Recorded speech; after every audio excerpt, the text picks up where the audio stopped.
ಎಲ್ಲ ನನ್ನ ರೈತ ಬಾಂಧವರಿಗೆ ಉದಯ್ ಕುಮಾರ್ ಪಾಟೀಲ್ ಮಾಡುವ ನಮಸ್ಕಾರಗಳು ಹಾಗೂ ಯುಗಾದಿ ಹಬ್ಬದ ಶುಭಾಶಯಗಳು. ನಾನು ಇವತ್ತಿನ ದಿವಸ ಪ್ರತಿ ವರ್ಷದಂತೆ ಈ ವರ್ಷವೂ ಕೂಡ ಯುಗಾದಿ ಹಬ್ಬವನ್ನು ಅತಿ ಸಡಗರದಿಂದ ಆಚರಣೆ ಮಾಡಾಕ್ತಾನು ನೋಡ್ತಾರಲ್ಲ. ಯಾಕಂತಂದ್ರೆ ಈ ಪದ್ಧತಿಯನ್ನು ನಮ್ಮ ಪೂರ್ವಜರ ಕಾಲದಿಂದಲೂ ಅಗದಿ ವಿಜೃಂಭಣೆಯಿಂದ ಆಚರಣೆ ಮಾಡ್ಕೊತ ಬಂದದೈತಿ. ಆದ ಕಾರಣ ಈಗ ನಾವೆಲ್ಲರೂ ಸೇರಿಕೊಂಡ ಈ ಹಬ್ಬವನ್ನು ವಿಜೃಂಭಣೆಯಿಂದ ಆಚರಿಸೋಣ. ಮತ್ತು ಈಗೇನು ಯುಗಾದಿ ಹಬ್ಬತ್ತಲ್ಲ, ಈ ಯುಗಾದಿ ಹಬ್ಬ ಅನ್ನೋದು ರೈತನ ಹಬ್ಬ.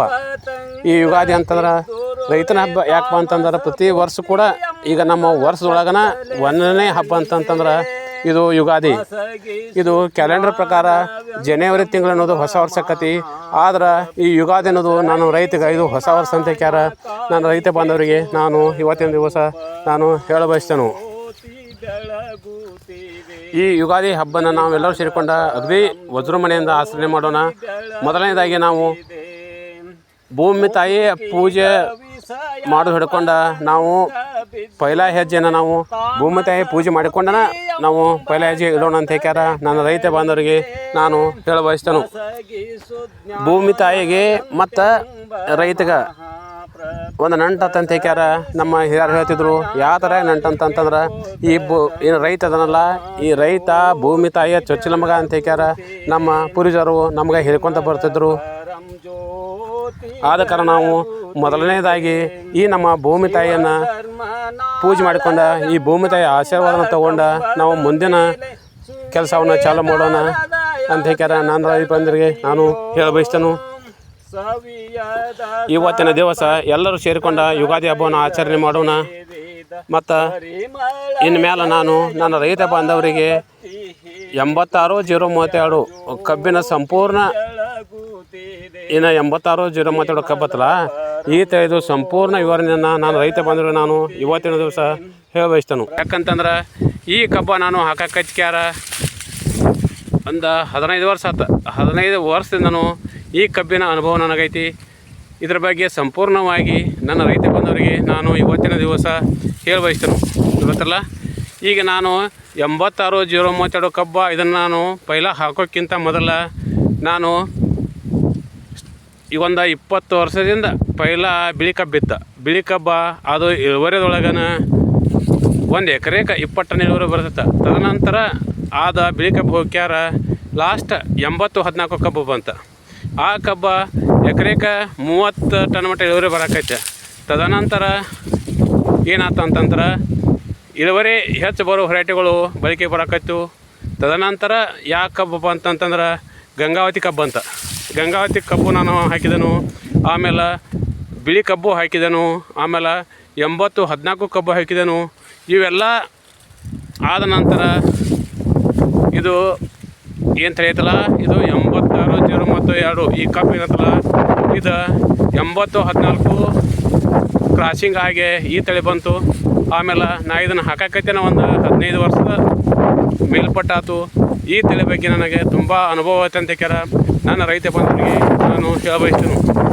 ಮೊದಲನೇದಾಗಿ ಈ ಕಬ್ಬಿನ ಇಳುವರಿನ ಹೇಳ್ಬೇಕಂತಂದ್ರೆ ಈಗ ಪೈಲಾ ಏನು ಸ್ಟಾರ್ಟಿಂಗ್ದೊಳಗನ ನಾ ಈ ಕಬ್ಬು ಹಾಕಿದ್ನಲ್ಲ, ಯಾವುದಂತಂದ್ರೆ 86-032 ನೋಡತ್ತೇವಲ್ಲ, ಈ ಕಬ್ಬ ನಾ ಹಾಕಿದ್ನಲ್ಲ. ಆವಾಗ ಇದನ್ನು ನಾನು 3 ಫುಟ್ ಸಾಲು ಬಿಟ್ಟಿಕ್ಯಾರ 40 ಟನ್ ಇಳುವರಿ ತೆಗೆದನು ನೋಡ್ತಾರಲ್ಲ. ಈ ಕಬ್ಬ ಸ್ಟಾರ್ಟಿಂಗ್ದೊಳಗೆ ನಾನು 3 ಫುಟ್ ಸಾಲು ಬಿಟ್ಟನು. 3 ಫುಟ್ ಸಾಲು ಬಿಟ್ಟಿಕ್ಯಾರ ಅವಾಗ ಇದನ್ನು 40 ಟನ್ ನಾನು ಇಳುವರಿ ತೆಗೆದನು. ಆಮೇಲೆ ತದನಂತರ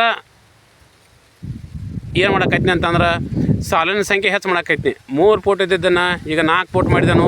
ಈಗ 4 ಫುಟ್ ಮಾಡಿಕ್ಯಾರ ನಾ ಇದ್ರಾಗ 60-70 ಟನ್ ನಾನು ಇಳುವರಿ ತೆಗೆದನು.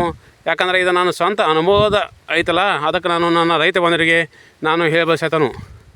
ನೋಡಿರಿ, ಇದನ್ನು ಸಾಲು ಹಿಂಬಿಡೋದ್ರಿಂದ ಏನಾಕತ್ತಪ್ಪ ಅಂತಂದ್ರೆ ಈಗ ನೋಡತ್ತೇವಲ್ಲ, ಈ ಥರ ನಾವು ಸಾಲು ಹಿಂಬಿಟ್ಟೇವು ಅಂತಂದ್ರೆ ಮರಿ ಸಂಖ್ಯೆನೂ ಹೆಚ್ಚಾಕತಿ ಮತ್ತು ಕಬ್ಬಿನ ಬೆಳವಣಿಗೆ ಚಲೋ ಆಕತಿ. ಆಮೇಲೆ ಗಾಳಿ ಬೆಳಕಾನು ಇದು ಕ್ಲಿಯರ್ ನಮಗೆ ಆಡ್ತೈತಿ ಮತ್ತು ಕಬ್ಬನು ಆರೋಗ್ಯವಾಗಿ ಬೆಳಿತೈತಿ ಅಂತ ಹೇಳ್ಯಾರ. ನನ್ನ ರೈತ ಬಾಂಧವರಿಗೆ ನಾನು ಹೇಳ ಬಯಸ್ತೇನೆ. ನಾವು ಭಾಳ ಸಾಲ ಆ ಕಡೆ ಬಿಟ್ಟೆವು ಅಂತಂತಂದ್ರೆ ನಮಗೆ ಇಳುವರಿದಾಗೂ ಕುಂಠಿತ ಆಕತಿ. ಯಾಕಂತಂದ್ರೆ ಇದು 86-032 ಕಬ್ಬು ಐತಲ್ಲ, ಇದು ಮರಿನೂ ಭಾಳ ಹೊಡಿತೈತಿ ನೋಡಿರಿ. ಇದು ಮರಿ ಹೊಡ್ಯಾಕನ ಇದು ಕಬ್ಬಿನೊಳಗನ ಮಹಾರಾಜ ಅಂತ ಹೇಳ್ಯಾರ ಹೇಳ್ಬೋದು ನೋಡಿರಿ. ಈ ಥರ ಮರಿ ಹೊಡಿತೈತಿ. ಆದ ಕಾರಣ ನನ್ನ ರೈತ ಬಾಂಧವರು ಈ ಕಬ್ಬನ್ನು ನಾವು ನಾಟಿ ಮಾಡ್ಬೇಕಂತಂದ್ರೆ ನಮ್ಮ ಸಾಲಿನ ನಂತರ 4 ಫೂಟ್ ಇರ್ಬೇಕಂತ ಹೇಳ್ಯಾರ. ನನ್ನ ರೈತ ಬಾಂಧವರಿಗೆ ನಾನು ಇವತ್ತಿನ ದಿವಸ ಹೇಳ ಬಯಸ್ತೇನೆ. ಬರ್ರಿ ನೋಡ್ರ ಮುಂದೇನ ಹೋಗೋಣ. ಈಗ ನಾನು 86-032 ಕಬ್ಬು ಹಾಕತ್ತನಲ್ಲ, ಈ ಕಬ್ಬನ್ನು ಲಾವಣಿ ಯಾವ ಥರ ಮಾಡ್ಬೇಕಂತ ಹೇಳ್ಯಾರ ನನ್ನ ರೈತ ಬಾಂಧವರಿಗೆ ನಾನು ಹೇಳ ಬಯಸ್ತೇನೆ. ಪೈಲೇದಾಗಲಿ ನಾವು ಇದನ್ನು ಟ್ರ್ಯಾಕ್ಟರ್ನಾಗೆಲ್ಲ ಹೊಡಿಬೇಕು. ಟ್ರ್ಯಾಕ್ಟರ್ ಸಿಂಗಲ್ ಪಾಲ್ಟಿ ಆಗಲಿ ಡಬಲ್ ಪಾಲ್ಟಿ ಆಗಲಿ. ಯಾಕಂತಂದ್ರೆ ಭೂಮಿ ಎಷ್ಟು ಹಣ್ಣು ಹಾಕತ್ತಲ್ಲ ಅಷ್ಟು ಇದು ಕಬ್ಬು ಬೆಳಿತೈತೆ ಅಂತ ಹೇಳ್ಯಾರ ನನ್ನ ರೈತ ಬಾಂಧವರಿಗೆ ನಾನು ಹೇಳ್ತಾನು. ನಾವು ನೆಗಲ ಹೊಡೆದ ಮೇಲೆ ಈ ಹೊಲಕ್ಕೆ ಏನು ಕಬ್ಬು ತುಳಿತೇವಲ್ಲ, ಈ ಹೊಲಕ್ಕೆ ಅಡವಿ ಗೊಬ್ಬರ ಹಾಕ್ಬೇಕು. ಇಲ್ಲಪ್ಪ ನಮ್ಮ ಅಡವಿ ಗೊಬ್ಬರ ಇಲ್ಲಪ್ಪ ಅಂತಂತಂದ್ರೆ ಇದಕ್ಕೆ ನಾವು ಫ್ಯಾಕ್ಟ್ರಿ ಮಳಿಯಾರ ಹಾಕ್ಬೇಕು. ಫ್ಯಾಕ್ಟ್ರಿ ಮಳಿ ನಮಗೆ ಇಲ್ಲಪ್ಪ ಅಂತಂತಂದ್ರೆ ನಾವಾಗ ಕುರಿಯಾರ ಕೇಳಬೇಕು. ಇವು 3 ಆಗೋದು ನಾವು ಏನು ಮಾಡಿದ್ವು ಅಂತಂತಂದ್ರೆ ಈ ನಮ್ಮ ಕಬ್ಬು ಹಾಕೋಲ್ಲ ಫುಲ್ ಪವರ್ ಹಾಕತ್ತ ಅಂತ ಹೇಳ್ಯಾರ ನಾನು ರೈತ ಬಾಂಧವರಿಗೆ ನಾನು ಹೇಳ ಬಯಸ್ತೇನೆ. ನಾವು ಇದಕ್ಕೆ ಗೊಬ್ಬರ ಉಣಿಸಿದ ಮೇಲೆ ಏನು ಮಾಡ್ಬೇಕಂತಂದ್ರೆ ಮತ್ತು ಅದನ್ನು ನಾವು ರೂಟದಿಂದ ಆಗಲಿ ಆಮೇಲೆ ಗುರುದಿಂದ ಆಗಲಿ ಅದನ್ನು ನಾವು ಕಲಸಾಡ್ಬೇಕು. ಕಲಸಾಡಿದ ನಂತರ ಏನು ಮಾಡ್ಬೇಕಂತಂದ್ರೆ ಅದನ್ನು ನಾವು 4 ಫೂಟ್ದಿಂದ ಸಾಲು ಬಿಡ್ಬೇಕು. ನನ್ನ ರೈತ ಬಾಂಧವ್ರನ್ನ ಏನು ಹೇಳ ಬಯಸ್ತೇನೆ ಅಂತಂದ್ರೆ ಈಗ ನಾವು 86-032 ಕಬ್ಬು ಹಾಕತ್ತೇವಲ್ಲ, ಈ ಕಬ್ಬ ನಾವು ಏನು ಮಾಡ್ಬೇಕಂತಂದ್ರೆ 4 ಫೂಟನ್ನ ಸಾಲು ಬಿಡ್ಬೇಕು. ನೋಡಿರಿ ನಾ ಬಿಟ್ಟನಲ್ಲ ಈ ಥರ 4 ಫೂಟನ್ನ ಸಾಲು ಬಿಡ್ಬೇಕು. ಈ ಥರ ಸಾಲು ಬಿಡಬೇಕು. ಬಿಟ್ಟಿಕ್ಯಾರ ಇದಕ್ಕೆ ನಾವು ಗಣಿಕ್ಯಾರ ತುಳಿಬೇಕು. ಇಲ್ಲಪ್ಪ ಅಂತಂದ್ರೆ ಸಸ್ಯರ ಹಚ್ಬೇಕು. ನಾ ಮೊದಲನೇದಾಗಿ ನಾನು ರೈತ ಬಾಂಧವರಿಗೆ ನಾ ಏನು ಹೇಳ ಬಯಸ್ತೇನೆ ಅಂತಂದ್ರೆ ನಾನು ಸಸಿ ಹಚ್ಚೋಕ್ಕಿಂತ ಮೊದಲು ನಾವು ಗಣಿಕೆಯನ್ನು ತುಳಿಬೇಕಂತ ಹೇಳ್ಯಾರ ನನ್ನ ರೈತ ಬಾಂಧವರಿಗೆ ನಾನು ಹೇಳ ಬಯಸ್ತೇನೆ. ನಾವು ಕಬ್ಬ ಯಾಕೆ ತುಳಿಬೇಕಪ್ಪ ಅಂತಂದ್ರೆ ಕಬ್ಬಿನಿಂದ ನಾವು ಕಬ್ಬು ತುಳಿದ್ರಿಂದ ಒಂದು 90% ಯಾವುದೋ ಲುಕ್ಸಾನ ಇಲ್ಲ ಅಂತ ನನ್ನ ರೈತ ಬಾಂಧವರಿಗೆ ನಾ ಹೇಳ್ತಾನು. ಲುಕ್ಸಾನ ಯಾಕಂತಂದ್ರೆ ಇದು ಮೇ ಜೂನ್ದೊಳಗೆ ಆಮೇಲೆ ಆಗಸ್ಟ್ ಸೆಪ್ಟೆಂಬರ್ದೊಳಗೆ ಅಡಮಳೆ ಇರ್ತಾವೆ. ಅಡಮಳೆಗೆ ದೊಡ್ಡ ಪ್ರಮಾಣ ಗಾಳಿ ಬೀಸ್ತಾವೆ. ಆ ಗಾಳಿಗೆ ಈ ಕಬ್ಬ ಉಳಿ ಬೀಳ್ತೈತಿ. ಯಾಕಂದ್ರೆ ಈ ಗಡ್ಡಿ ಭಾಳ ಸೂಕ್ಷ್ಮ ಇರ್ತೈತಿ ಅಂತ ನೋಡತ್ತವಲ್ಲ. ಈಗ 86-032 ಕಬ್ಬಿನ ಬೇರೆ ಐತಲ್ಲ ಅದು ಭಾಳ ಸೂಕ್ಷ್ಮ ಇರ್ತೈತಿ. ಅದಕ್ಕಾಗಿ ಅದು ನಾವು ಸಸಿ ಹಚ್ಚಿದ್ವು ಅಂತಂದ್ರೆ ಅದು ಗಾಳಿ ಉಳಿ ಬೀಳ್ತೈತೆ ಅಂತ ಹೇಳ್ಯಾರ ನಾನು ಇವತ್ತಿನ ದಿವಸ ಹೇಳ್ತಾನು. ಯಾಕಂದ್ರೆ ನಾನು 1 ಎಕರೆ ಪ್ರಾಕ್ಟಿಕಲ್ ಮಾಡೋಕೆ ನಾನು ಸಸಿಸು ಹಚ್ಚಿದ್ನಿ, ಆಮೇಲೆ ಕಬ್ಬು ತೆಗೆದಿದ್ನಿ. ಸಸಿ ಹಚ್ಚಿದ್ದು ಏನಪ್ಪ ಅಂತಂತಂದ್ರೆ ಅದು ಮೇ ತಿಂಗಳೊಳಗೆ ದೊಡ್ಡ ಗಾಳಿ ಬೀಸ್ತು. ದೊಡ್ಡ ಗಾಳಿ ಬೀಸೋಣ ಅದೆಲ್ಲ ಗಡ್ಡೆ ಉಳಿ ಬಿತ್ತು. ಅದಕ್ಕಾಗಿ ನನ್ನ ರೈತ ಲುಕ್ಸಾನ್ ಆಗೋದು ಬೇಡ ಅಂತ ಹೇಳ್ಯಾರ ನಾನು ಈ ಸಸಿ ಹಚ್ಚೋದನ್ನ ಕಡಿಮೆ ಮಾಡಿಕ್ಯಾರ ಕಬ್ಬ ತುಳಿಬೇಕಂತ ಹೇಳ್ಯಾರ ನನ್ನ ರೈತ ಬಾಂಧವರಿಗೆ ನಾನು ಇವತ್ತಿನ ದಿವಸ ಹೇಳ್ತಾನು. ಮತ್ತು ನನ್ನ ರೈತ ಬಾಂಧವರಿಗೆ ನಾ ಇನ್ನೊಂದು ವಿಷಯ ಹೇಳಿ ಬಯಸ್ತೇನೆ. ಏನಂತಂತಂದ್ರೆ ನಾವು ಅಡಿ ಗೊಬ್ಬರ ಹಾಕ್ಯವು. ನಾವು ಅತಿವೃಷ್ಟಿ ಅಡಿ ಗೊಬ್ಬರ ಹಾಕಿದ್ವು ಅಂತಂತಂದ್ರೆ ಈ ಹೊಲಕ್ಕೆ ಡೊಣ್ಣೆ ಹುಳ ಆಗೋ ಸಂಭವ ನನ್ನ ರೈತ ಬಾಂಧವರೇ ಇದು ನಮಗೆ ನೆನಪಿರಲಿ. ಯಾಕಂತಂದ್ರೆ ನಾವು ಗೊಬ್ಬರ ನಮ್ಮದು ಭಾಳ ಐತೆ ಅಂತ ಹೇಳ್ಯಾರ ನಾವು ಹೋಯ್ತಿ ಮಾಡಿ ಅಡಿ ಗೊಬ್ಬರ ಹಾಕಿದ್ವು ಅಂತಂತಂದ್ರೆ ಇದಕ್ಕೆ ಡೊಣ್ಣೆ ಹುಳ ಆಗೋದು ಸಂಭವ ಇರ್ತೈತಿ. ಅದಕ್ಕಾಗಿ ನನ್ನ ರೈತ ಬಾಂಧವರು ಈಗ ನಾವು ಕಬ್ಬು ತುಳಿತೇವಲ್ಲ, ಕಬ್ಬು ತುಳಿ ಮುಂದೆ ಸಾಲೊಳಗೆ ಈಗೇನು ಮಾಡ್ಬೇಕಂತಂದ್ರೆ ಇದಕ್ಕೆ ಡೊಣ್ಣೆ ಹುಳದನ್ನ ಉಪಚಾರ ಮಾಡ್ಬೇಕು. ಯಾವ ಥರ ಆಗಪ್ಪ ಅಂತಂದ್ರೆ ನಾವು ಕಬ್ಬ ತುಳಿತಿರ್ತೇವೆ ಸಾಲಿನೊಳಗೆ ಗೊಬ್ಬರದೊಳಗನ ನೋಡ್ರಿ ಈಗೇನು ಕಬ್ಬಿನ ಸಾಲು ಕಾಣತ್ತಾವಲ್ಲ, ಈ ಕಬ್ಬು ತುಳಿಕಿಂತ ಮೊದಲ ಕಬ್ಬಿನ ಸಾಲದೊಳಗನ ಗೊಬ್ಬರ ಮತ್ತು ಓಟ್ಯಾಕ್ಸ್ ಅಂತ ಹೇಳ್ಯಾರ ಒಂದು ಡೊಣ್ಣೆ ಹುಳ ಹೊಸ ಸಿಗತೈತಿ. ಅದನ್ನು ನಾವು ಕುಡಿಸಿ ಹೋಗೋದು ಅಂತಂತಂದ್ರೆ ಡೊಣ್ಣೆ ಹುಳ ನಿರ್ಮೂಲ ಆಕತ್ತಂತ ಹೇಳ್ಯಾರ ನನ್ನ ರೈತ ಬಂದವರಿಗೆ ನಾನು ಇವತ್ತಿನ ದಿವಸ ಹೇಳ್ತಾನು. ಮತ್ತು ಈಗ ನಾವು ನರ್ಸರಿಯಾಗ ತರೋ ತಂದಿರ್ತೇವೆ. ನರ್ಸರಿಯಾಗ ತರೋತ ಅಂತಂದ್ರೆ ಈಗ ಕೋಕೋಪಿಟ್ ತಯಾರು ಮಾಡ್ತಾರಲ್ಲ, ಕೋಕೋಪಿಟ್ ತಯಾರು ಮಾಡೋ ಏನು ಕಂಪ್ನಿ ಇರ್ತದಲ್ಲ ಆ ಕಂಪ್ನಿಗೆ ಅವರು ಗೊಬ್ಬರ ಸ್ಟಾಕ್ ಮಾಡಿರ್ತಾರೆ. ಆ ಗೊಬ್ಬರ ಸ್ಟಾಕ್ ಮಾಡಿದೊಳಗನ ಅಲ್ಲಿ ಏನು ಡೊಣ್ಣೆ ಹುಳ ಉತ್ಪತ್ತಿ ಆಕತ್ತಲ್ಲ ಆ ದುಂಬಿ ತತ್ತಿ ಹಾಕಿರ್ತೈತಿ ಆ ಕೋಕೋಪಿಟ್ದೊಳಗೆ. ಆ ಕೋಕೋಪಿಟ್ದೊಳಗನ ದುಂಬಿ ತತ್ತಿ ಹಾಕಿರ್ತೈತಿ. ಆ ಕೋಕೋಪಿಟ್ ತಂದಿಕ್ಯಾರ ನರ್ಸರಿ ಅವರು. ಆ ಕೋಕೋಪಿಟ್ದೊಳಗೆ ಈ ಕಬ್ಬಿನ ಗಣಿಕೆ ಬೀಜ ಹಾಕಾರು. ಆವಾಗ ಅಲ್ಲೇ ಹಾಕಿರಂತಂತಂದ್ರೆ ಈ ಕಬ್ಬು ಹಾಕಿರ್ತಾರಲ್ಲ ಆ ಕಣ್ಣಿನೊಳಗನ ಆ ಕೊಕ್ಕೊಪ್ಪಿಟ್ಟದೊಳಗನ ಏನಾಕತ್ತಂತಂದ್ರೆ ಡೊಣ್ಣ ಹುಳ ಮರಿ ಇಟ್ಟಿರ್ತೈತಿ. ಅದಕ್ಕಾಗಿ ನಾನು ರೈತ ಬಂದವ್ರಿ, ಈ ನಾವೇನು ಸಸಿ ಹಚ್ತೇವಲ್ಲ ನೋಡ್ತಾರಲ್ಲ, ಈ ಕಬ್ಬಿನ ಸಸಿ ಹಚ್ತೇವಲ್ಲ ಹಚ್ಚಿ ತಂದೀವಿ ಅಂತಂದ್ರೆ ನಾವು ಉಪಚಾರ ಏನು ಮಾಡ್ಬೇಕಂತಂದ್ರೆ, ಈಗ ನೀರ ಅಥವಾ ಒಂದು 16-18 ಲೀಟರ್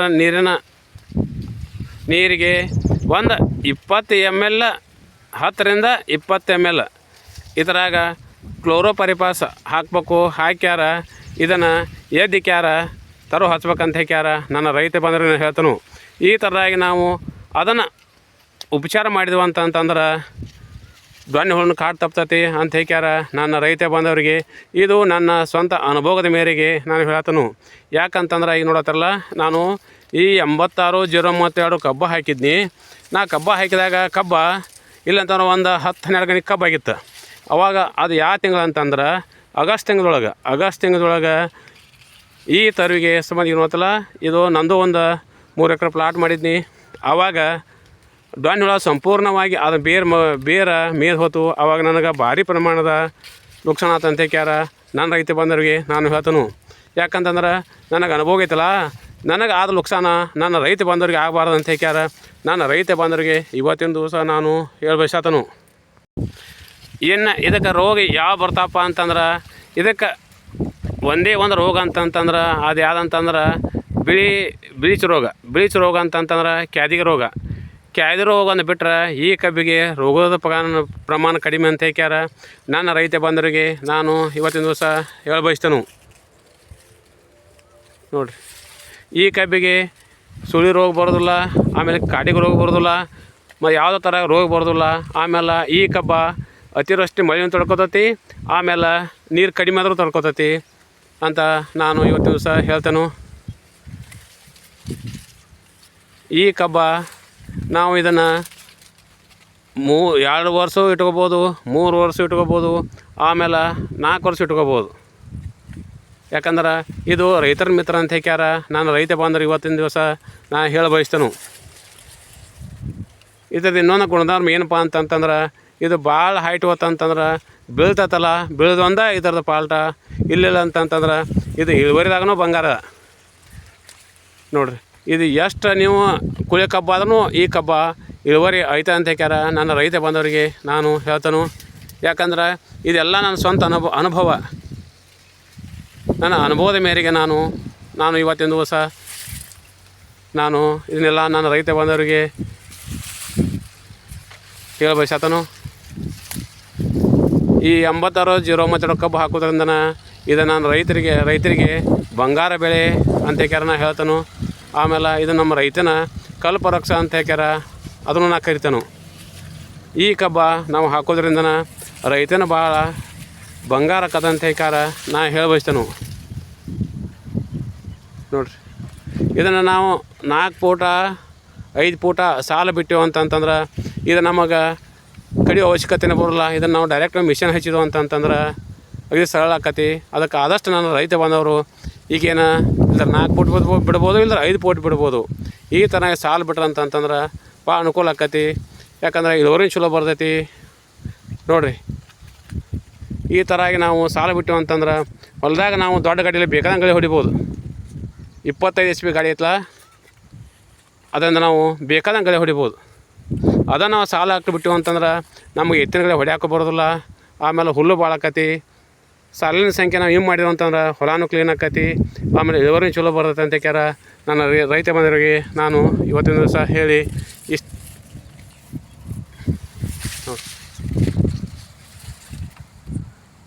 ಇಷ್ಟು ಹೇಳಿ ಎಲ್ಲ ನನ್ನ ರೈತ ಬಂದವರಿಗೆ ನನ್ನ ನಮಸ್ಕಾರಗಳು.